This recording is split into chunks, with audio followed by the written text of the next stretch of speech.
Because they say you're 72 hours away from society falling apart, aren't you? And we just didn't want to rely on it, you know, we just wanted to be out of it and in control of our own destiny. We started introducing the chickens so we can have their eggs. Oh, there's one sat on the eggs at the moment. It's Hillary. Oh God, old Hillary. And we were just like, let's just have a look at what we could get for our money. And we were just blown away. We were just like, I cannot believe what you can get. Yeah, so here we are at our home. Come on in, come and have a look.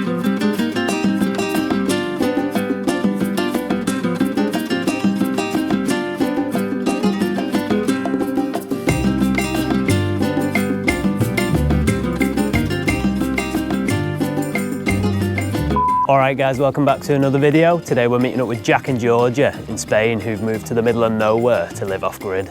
It's absolutely beautiful what they've got here up in the hills, so make sure you stick around for the tour to see exactly how they make it work, living so remote. If you like the video, give it a thumbs up because it really helps our channel, and let us know in the comments what you thought. Back to it.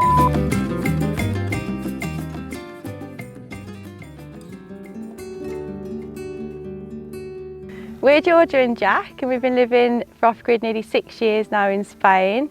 It's a long story how we got to this point, but it all started when we first met, wasn't it? Our first conversation together literally was about being self-sufficient, and at that point it was living more in like a commune and everything, and wanting to escape the rat race. Everyone thought I was crazy back then, and then I met Jack and he was like, I want to do the same. And I was like, oh my God. Yeah. Yeah, it was a bit of a roller coaster, wasn't it, when we first got together? Like, people think we were nuts. We were trying for a baby within 6 weeks. We were just like, knew we wanted to be together and start this adventure together. We started off by looking at buying like alternative living in the UK. So we were looking at barge boats, we were looking at like doing a shipping container or a log cabin home. We just knew no matter what, we wanted to be off-grid and we wanted to not be paying huge monthly outgoings. We just had a newborn and we were both working flat out, and we couldn't get ahead. Like the bailiffs were at the door, like the electric was getting cut off and things like that. And it was just like, we were looking at each other and we had no time for each other, no time for our new child. And it was just like, well, where are we going to go? How can we solve this problem? Do you know what I mean? Because it was weighing really heavy, wasn't it? It was just, yeah, not getting ahead, not getting anywhere fast really. And then we just came to just north of Barcelona on holiday, didn't we? Yeah. And we were just like, just for the shits and gigs, let's just have a look at what we could get for our money. Can we swear? In Spain. Yeah. just have a look at, see what you could get as a comparable. And we were just blown away. We were just like, I cannot believe what you can get. Like, this place was 2/3 of the cost of the caravan that we were going to be buying. And it had 36 acres, from a tiny garden to 36 acres. And at the age we were, because I was 24, you were 26, were you, when we moved? I think so, yeah, just 26. We didn't understand what that meant, like to have that much land and stuff. We just saw it as an opportunity. We didn't think of all the pitfalls. We were just like, oh my God, like, are we gonna spend our life in a box in the UK in the grey skies, or are we gonna just go for it and take a chance? And I'm fucking very glad we did. Like. For the price of like a tiny little flat in the UK, like we could be living, I mean, it's like you almost feel like a millionaire lifestyle, you know, you've just, and where we are, we're in the middle of nowhere. Yeah. You're just surrounded by no one, there's no neighbours, it's just like, it's magical, isn't it? So we're 5.5 kilometres up like a mountain track, and our closest neighbour's 2.5 kilometres away. So it's not for everybody, it's like secluded and but again, at the age we were, we just saw it as like this adventure, and it was just like, we definitely had rose-tinted glasses on. Yeah, I think we didn't see the hard work involved. We didn't realise what we bought, to be honest. But that's good, you know, you have to be a little bit gung-ho and a bit blind, because I don't think you'd make decisions, would you, if you're always looking at the negatives and stuff, so.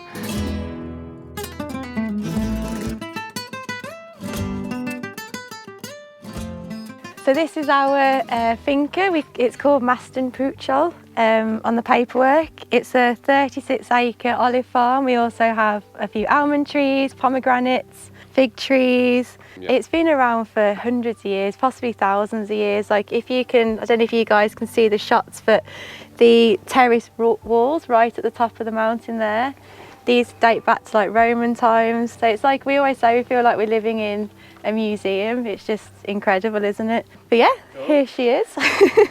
So this is our front door, and this is sort of where we hang out and eat outside and stuff like that. The buildings were 2 buildings when we bought the property. So this was like a little self-contained, they call it like a casita, which is like a mini home. And then this was the, sorry, this side, this was the main farmhouse. So what we did, because we wanted more space for family, we just kind of knocked a wall through to make it one building basically. So it's a bit of a work in progress inside still. So over here we've got our veggie patch where we do our vegetables, of course, and then down below we've got the chickens. We've got 9 chickens. We also have 3 dogs, 2 cats, and our littlest daughter's got a terrapin as well. Here we have 750 olive trees, so we love to produce our own olive oil. We sometimes trade that for vegetables. If whatever we haven't got in season, we can use the oil, which can keep all year, and we can trade that for things. We also have almond trees, pomegranates and figs. They're all doing their thing naturally without water. They've got no irrigation, so it's best to work with them, whereas the vegetables, they kind of demand a lot of water. So we found that the best way is to use what's nature's already doing for you and just harvest it when it's ripe, use that and exchange that for vegetables. But yeah, we always try and grow vegetables. Yeah. Once you get into the middle of the valley there, there's a tree that's about 1200 years old. That's where me and G had our wedding ceremony. It's beautiful. So here we set up like a little park for the kids, just somewhere they could come and play, somewhere safe. It's got a swing, trampoline. Yeah, it's such a nice lifestyle for the kids. And this is another reason why we wanted to do it really, because out here it's more of like a nature-based life. Like Freddie, for instance, the little one, she just lives and breathes it. Like she gets home from school, she whips her clothes off, she's like completely naked. She goes in the dirt, she's got her little bugs, like she goes frog hunting. Yeah, she's obsessed. She's always like looking at the eagles, like she just loves nature and animals. Yeah, it's a lovely lifestyle for the kids, definitely. So yeah, these are our chickens. So we started introducing the chickens so we can have their eggs, and we just love them as well. They're so cheeky, their little personalities. So we just have that connection to food again, because we were just finding with the vegetables, it could be either a drought or caterpillars, or you can have your best and it can look great up until the last minute and then you can lose it all. So it's just not dependable. Whereas the chickens, they give every day, do you know what I mean? So we've got some scraps here for them so we can go and give them some food. This is from breakfast. Okay, girls, look. Nice. Oh, there's one sat on the eggs at the moment. It's Hillary. Oh God, old Hillary. Hillary's got like, I don't know the right term for it, like one of them little flappy things, and it like covers her eye. So now we're going to pop up to the terrace off the guest bedroom, and then we're going to keep going up to where the pool area is. So follow us. Yeah, this is the little terrace off the guest bedroom. So on here we've got this pizza oven that the previous owner built. Then we've got a little rocket stove on here. So you kind of put your kindling in the bottom there of these pipes, and then it creates like the flame through the top, so you can, you know, be grilling things. Boiling water or whatever. Boiling water. We'll go up to the pool area. So this is like the top of the land. There was a plunge pool already existing here. It needs a bit of love and care. We haven't used it for the last 2 summers.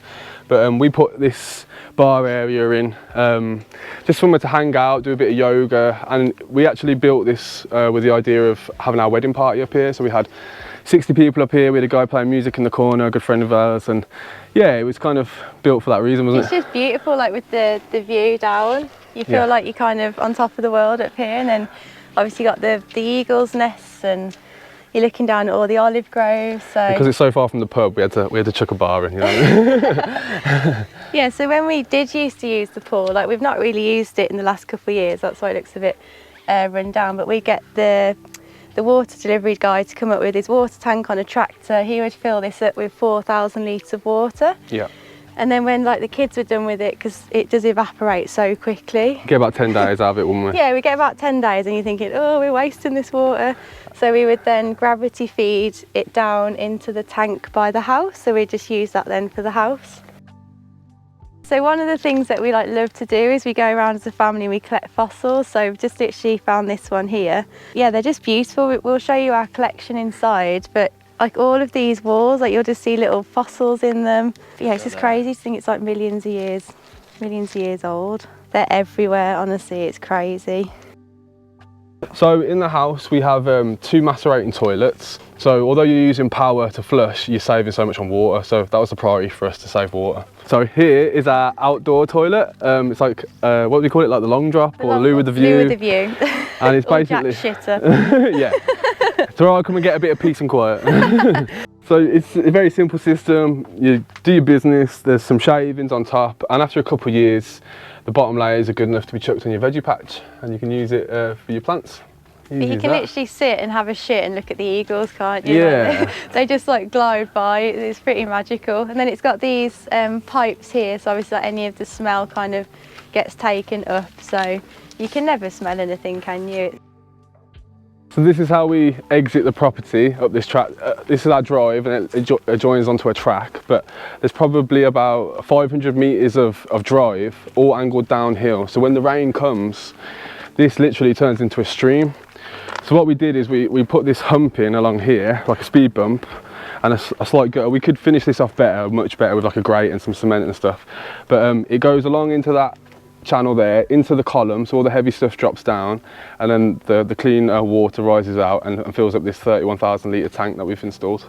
It's a really cool system, because when we built it and everything, like we were kind of unsure if it was going to work, and it didn't rain for like 6 months after we built the tank, and we're like, come on. Yeah. And then like for a few hours we just had this downpour. Well, it's maybe half a day, wasn't it? Half a day. And it just, to watch it work was just like incredible. Like you literally, we were just like celebrating and dancing, weren't we? Yeah. Just watching this water flow into the tank. And I know, like Jack said, it can be better, but it does the job, doesn't it? It does what it says on the tin. Yeah. We've managed with 4 450 watt panels for the last 5 years.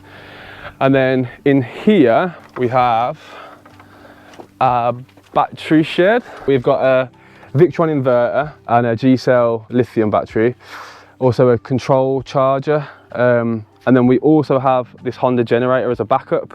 Since we've installed the lithium battery, we've only had to use this about 3 times, but beforehand it was probably, you know, once a week we'd have to fire that up to kind of keep the power going. For 350 days out of the 356 or whatever, we can do what the hell we like up here. I could, you know, 2 or 3 TVs if we wanted, laptops, computers. G's working online all the time. We've got water pumps, so it's water. Every time we ask for water, the water pump has to kick in. That's a 350 watt thing. We can, you know, use blenders. We can. The only thing that we're limited on is high wattage items, because the lithium battery will protect itself and shut itself off. If we go over about 1200 watts, so things like hoovers and hair dryers, they're still a bit tricky for us. But we just get around it. You know, you don't need them day to day, and you can adapt without them for sure.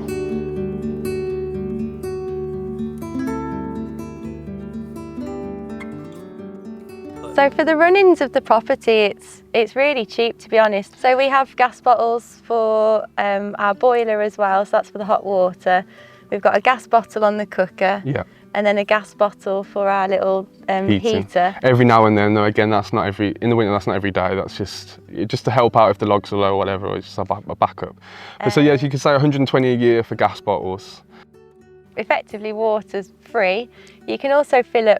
What we did for years, we filled up like drinking water in the village, but again, like sometimes we'll do that, but mainly we use our own water, and we've got a Berkey and an eco filter, so we can just put the water in there and we can drink that. So yeah, I'd say for the last like year and a half we've not had to get the water deliveries, so that's basically free.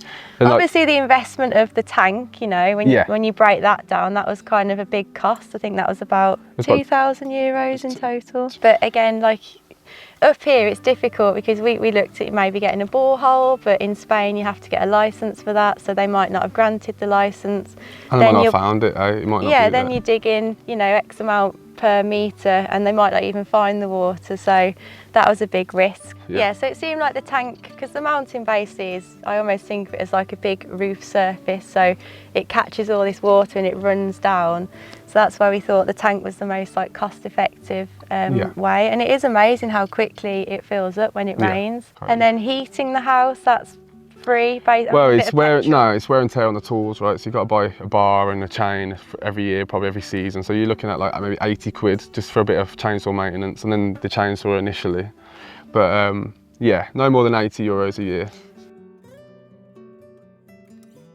For the last like 4 years, is it maybe, I've been working online as a virtual assistant now. So at the moment I'm doing 25 hours a week, and we pretty much live off my one salary, to be honest. I mean, you'll do like odd jobs now and then, but the maintaining the property, and obviously we've got 2 children, that takes up so much of our time. So yeah, we pretty much live off my salary, which again, it's not much, but it ticks us over.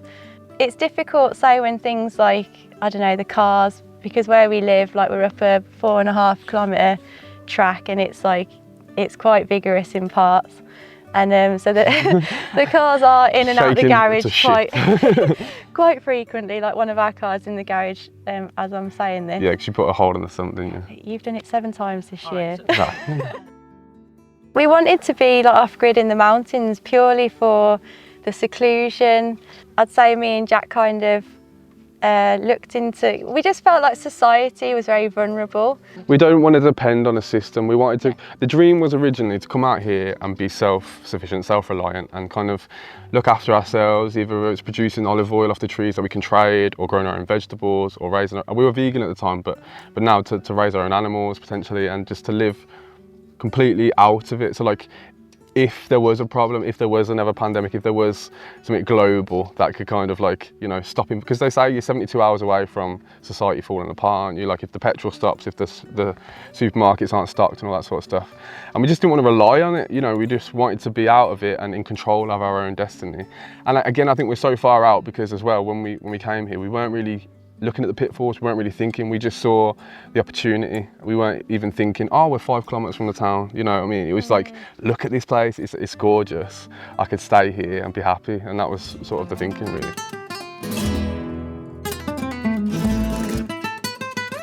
Yeah, so here we are at our home. Come on in, come and have a look. Come inside. MTV Cribs. So in here we've got our dining area. This is where we've also got one of the log burners as well, so it keeps it nice and warm in the winter. The chimney stack has been cleverly designed so it goes up through the building, which heats up the guest bedroom, which is upstairs. We've also got this, if you want to come and have a look. So after we had our incident where we were snowed in for 10 days, we started to stockpile food. So inside here we've just got all of like our tins, like the non-perishable food, well, and a bit of perishable. But yeah, so we've got all of like our cans and stuff in there. So if ever there is like a situation where we are stranded on the mountain, we're going to be all right for about a month. So yeah, that's that prepper mentality. So yeah, these are like the little gas cookers that we use. So this is one of the gas bottles that you can pick up from the garages. And like we said, they're about €18. But yeah, this is a bit of a work in progress, isn't it? Because like I said, this wasn't our kitchen. This is the guest house originally. So we've been making the extra surfaces and just slowly doing it up. Yeah, this is our washing up area and where we prep a bit of food and stuff. The water comes directly from our underground cisterna. It's all plumbed in with an on-demand pump.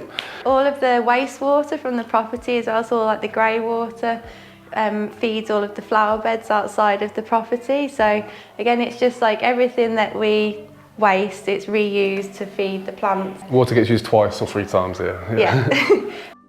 Okay, so this is our cisterna. So the cisterna's underground, so it keeps the water really nice and cool. This cisterna is fed from the water off the roof, so all the piping's hooked up, it feeds into here.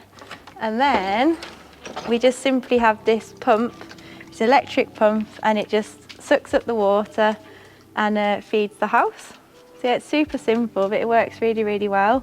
Cistern is just like an underground water tank, yeah. I think that's probably the Spanish word for it. But yeah, this is 12,000 litres. So this is the eco-filtro. So we've got this that we use for our drinking water. We also have the Berkey, which we use for like brushing teeth and everything. But it's amazing and they're so cost effective. Like I really, really recommend the brand. It's so simple. It's just literally like a clay pot. You pour the water inside and then it just filters down. So yeah, this is where we get our drinking water from. We've got a second bathroom in here. Again, it's a bit of a work in progress because we've made the 2 houses one. But yeah, there's a macerating toilet and then another shower in there. We've just got a sink that we need to plumb in as well. And then through here, this is sort of like our main lounge. This is where the kids come and hang out. This is where we watch telly. It's also the coolest room in the winter. Coolest room in the summer and warmest in the winter. It's sort of underground. Like these 2 walls are about 2 metres underground, so it's proper insulated, proper. So when proper it nice was a farm building, this is where the donkey used to stay apparently. Used to have a dirt floor. Yeah, the donkey would be in here. So this is like another little sitting area really. Yeah. When it was the main house, this is where we'd have our dining table, but now we've made it into another little sitting area. We've got the log stove here, again with the chimney stack that goes straight through the house, so it heats up all the house. It does really well, doesn't it? Yeah, it does the landing really nice in the bedrooms. This is like a cast iron gas heater as well. This is the one that we just chuck on. If we've been out all day and it's cool, just take the chill off the room while we're setting up the fires and stuff. It's really, really good. Runs so off the same gas bottles that we've got in on the ovens and then the boilers as well. We've also got Starlink, because I don't know if anyone's wondering how we get our Wi-Fi. We've only recently got Starlink and we are really impressed with it, to be honest. Yeah, last 4 or 5 months. Yeah. So if you're working online, it's changed the game, hasn't it? So these are some of the fossils that we find all over the land. When the rain comes, it normally washes away the top layer of dirt on the track and stuff and are left these fossils. So we built this little backsplash with them all built in, all different crystals and all sorts of different fossils. So, yeah, all these are literally found on the land. This is like the little office area, so it does what it says on the tin really. It's a nice little spot to sit, and I get to look at all these lovely fossils. So now we're going to go down to, there's like a second washing up area. So yeah, this is the other little washing up area, then we come through here into the bathroom. This is where we shower. We've got the gas bottle boiler up there. We've got the washing machine, which we can use, but we have to run that directly from the generator rather than off the main system. Or I just go to the local laundrette, to be honest, probably easier. And it saves the water. So yeah, this is the macerating toilet. Then we've got the little Berkey water filter here, which is what we use to like brush our teeth with. It's like a normal house. I think when people think off-grid, you just kind of think like it's, you know, you go back to caveman days. But it's like, you know, it's completely normal. You've just got to be mindful of the resources, like the water and stuff. Yeah, it's upstairs. This is the kids' room. This is where they sleep. Yeah, they've got their little beds here. The lovely little window with the different coloured glass panels, and when we first moved in, we did the mountain mural as well. But yeah, they've got like one of the best rooms in the house, and the view out their window is incredible, isn't it? Yeah, this is the final room really. This is our bedroom. Yeah, again, it's got a lovely little view out the window.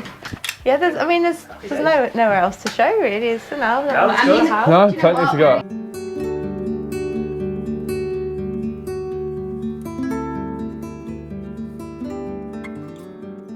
My favourite part of this lifestyle is just the peace and quiet, and I think that's what most people notice when they come up here.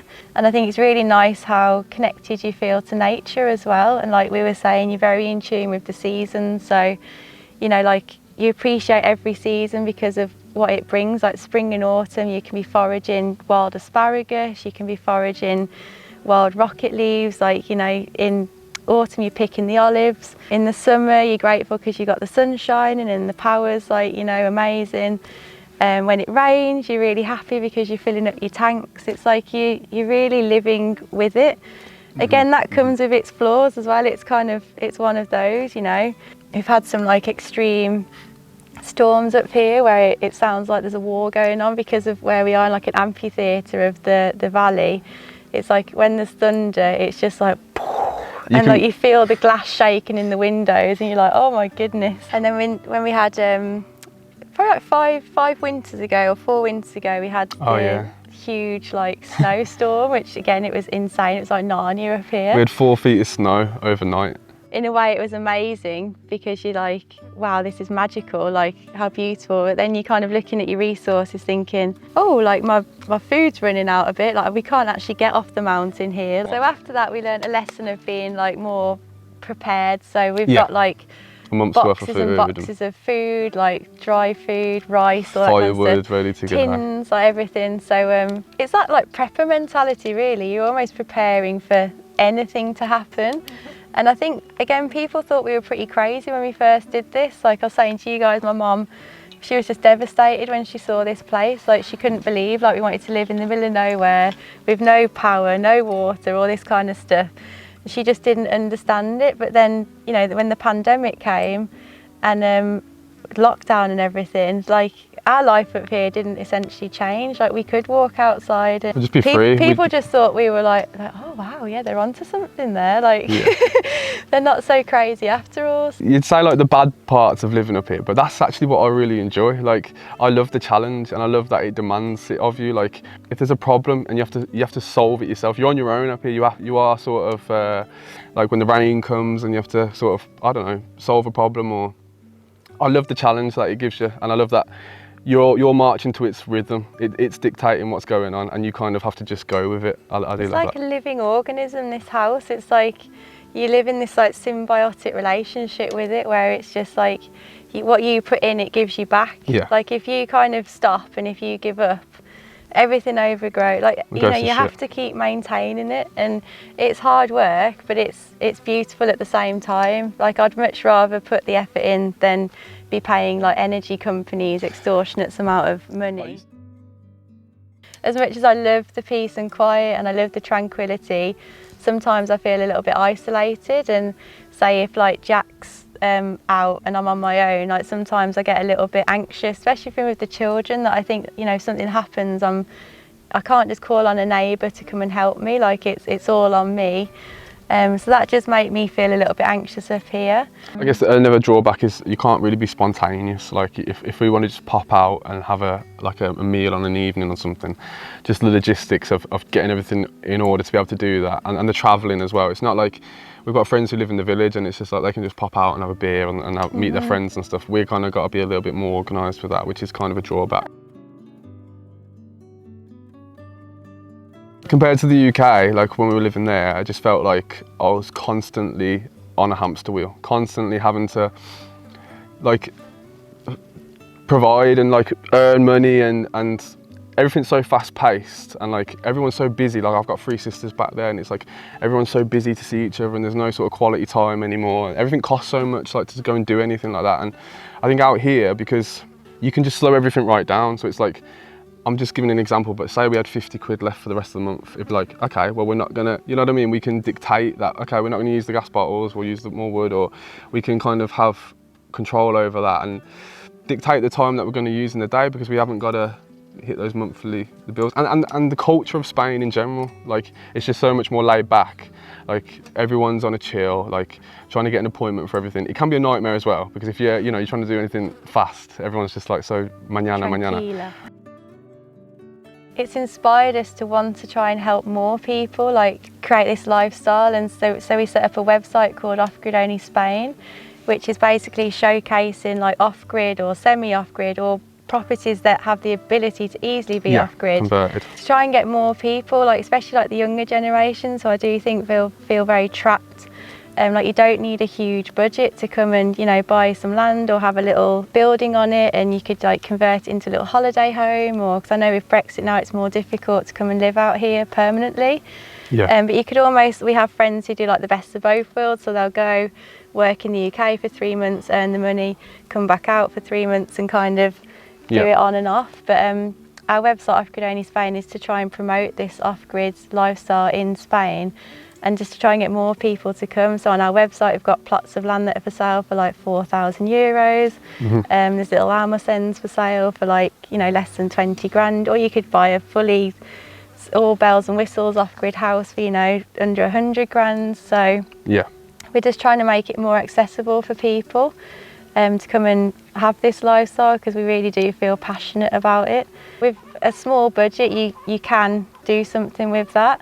It can be accessible to everybody, this lifestyle, there's plots of land all around for like 4 to 5 grand. Like, I know not everybody can raise 4 or 5 grand, but comparing it to buying a house in the UK or whatever, and I know that's just the starting point, because then you'd need like, you can get a static caravan, or you can build an earth ship. Like one of our neighbours down here, she's building an earth ship.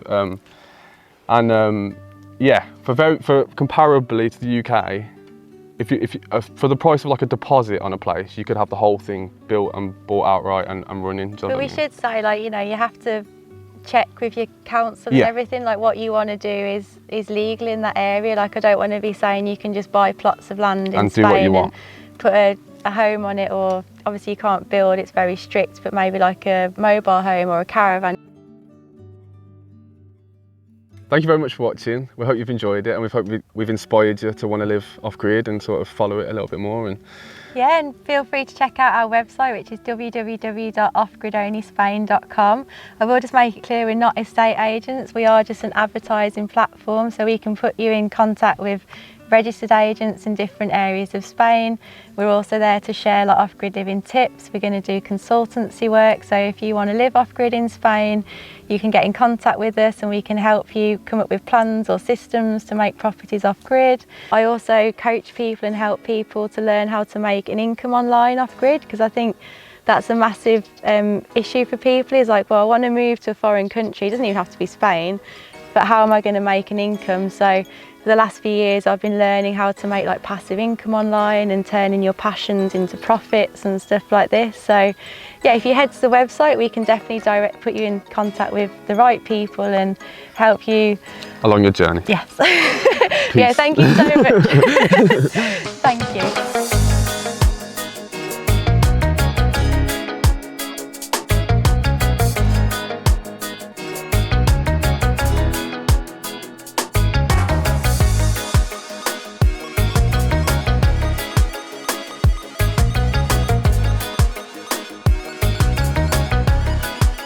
Alright guys, thanks for tuning in there. We hope you enjoyed that. And a big thanks to Jack and Georgia for sharing the story with us and showing us around the home. It's absolutely beautiful what they've got there. I think we can all agree. So let us know in the comments what you thought of that.